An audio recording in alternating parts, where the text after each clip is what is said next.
কিয়ামতের 3 দিন আগে সূর্য আর পূর্ব দিক থেকে উঠবে না, পশ্চিম দিক থেকে সূর্য ওঠা শুরু করে দিবে।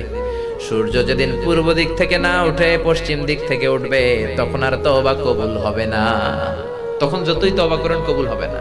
সূর্য যেদিন পশ্চিম দিক থেকে উঠবে, কোরআন খুলে দেখবেন কোরআনগুলো blank pages, completely white pages, সাদা পেজ হয়ে গেছে। কোরআনে কোনো আয়াত নাই। কোরআন মুখস্থ থাকবে, সিনার মধ্যে একটা আয়াতও আছে এরকম একটা লোকও থাকবে না, কোনো আলেমও থাকবে না।